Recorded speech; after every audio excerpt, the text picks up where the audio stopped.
Friends, welcome back. तो friends, अभी की न्यूज है, can India stabilise the global wheat market.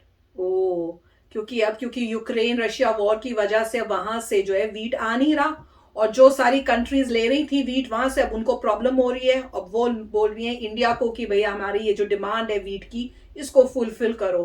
तो वही को हो रहा है कि भाई अब ये सोच रहे कि क्या इंडिया ये सारी जो मार्केट जहाँ पे रशिया और ये यूक्रेन के बीच में लड़ाई की वजह से वीट नहीं जा रहा, क्या इंडिया उसको फुलफिल कर पाएगा।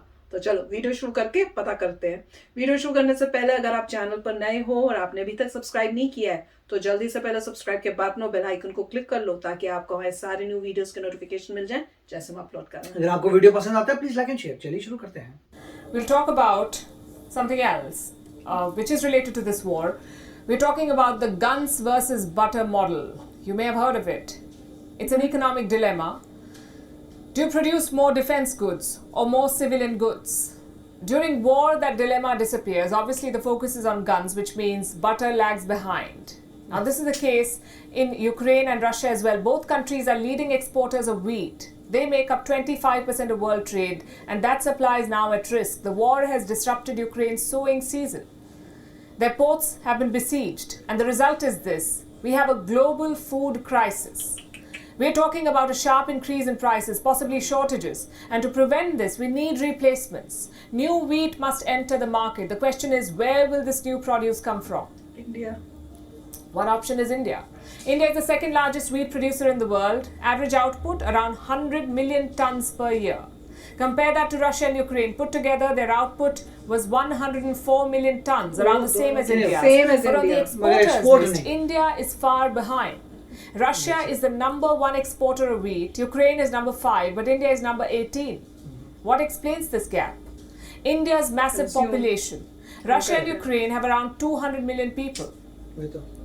India has 1.2 billion. That's 6 times more population. So naturally, India's output is consumed domestically.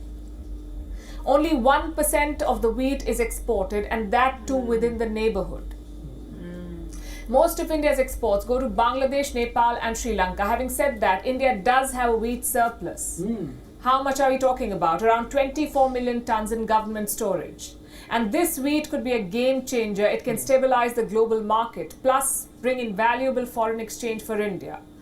Even before the war, India's wheat exports were rising. In the last financial year, it was 2.1 million tons. This year, 6 million tons so far. So the quantity has certainly improved. The key is to push on from here to make Indian wheat competitive in the global market, if done right. There's a lot of money to be made here. Russia's wheat exports are worth $8 billion. Ukraine's is worth $3 billion. Put together, that's a market of more than $10 billion. And India is in pole position to cash in. The question is how? Yes, exports are rising, but are they diversifying? And that is the issue. Take a look at the biggest wheat importers in the world. Number 1 is Egypt. Then you have Turkey, Nigeria, Algeria, Morocco, Yemen. And these countries are all far away from India. At the same time, they're closer to Russia and Ukraine. So naturally, they never bought Indian wheat. Shipping costs were too high. But now they have no option, especially in Egypt. Egypt runs one of the biggest food programs in the world. They give subsidized bread to millions of people. The cost? $5.5 billion. India is already making moves to capture this market. On Monday, there was an important meeting in Dubai. Commerce Minister of India Piyush Goyal met Egypt's Food and Distribution Minister. Reports say they struck a deal. Egypt will soon start importing wheat from India, and it's a good start. But there are more deals to be struck. Indonesia, the Philippines, South Korea, Yemen, Nigeria, all of these countries are on India's radar.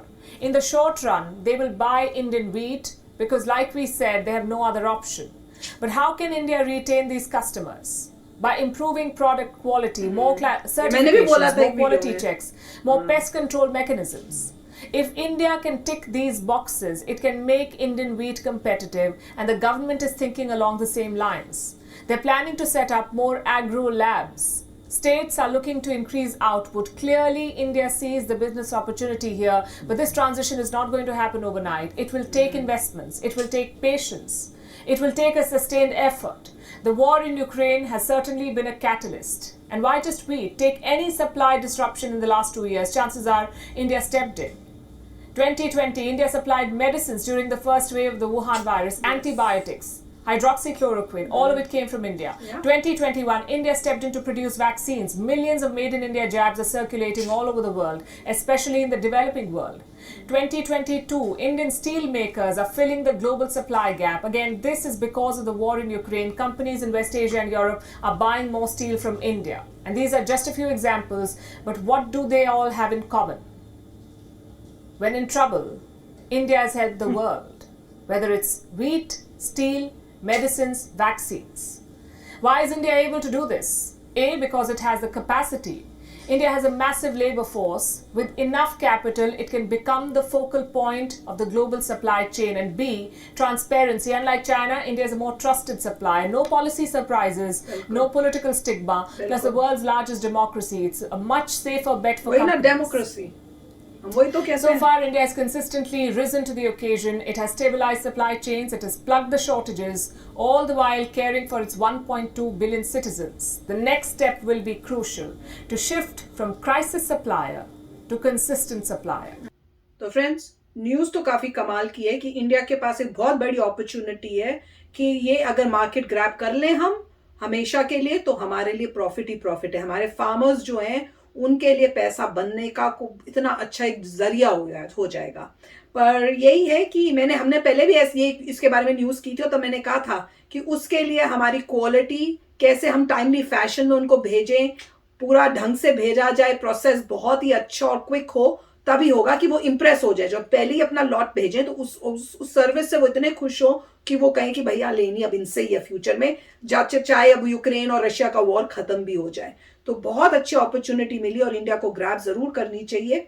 अब क्योंकि government हमारी आज की ऐसी है कि proactive है, मुझे लगता है कि अगर उन्होंने बना लिया कि हमने इस एरिया में करना है तो कर लेंगे. तो दिस इज जस्ट फैंटास्टिक. बहुत अच्छी बात है कि इन्होंने पहले क्लियर किया कि इंडिया सेकंड लार्जेस्ट व्हीट का प्रोड्यूसर है और एक्चुअली फर्स्ट लार्जेस्ट पता नहीं शायद यूएस है. मगर क्वेश्चन ये था कि एक्सपोर्टिंग में 18th है, क्योंकि मैक्सिमम व्हीट जो है देश में लग जाती है. मगर उसके बाद उन्होंने असली पॉइंट बोला कि हमारे पास एक्सेस है, मतलब एक्स्ट्रा हो रही है व्हीट जिसको स्टोर किया हुआ है, और ये सही मौका है कि एक्स्ट्रा को आप इमीडिएटली बेचिए. जो रिजर्व चाहिए वो तो आपको रिजर्व रखने चाहिए बिल्कुल. उसके बाद जितना भी एक्स्ट्रा है बेचिए.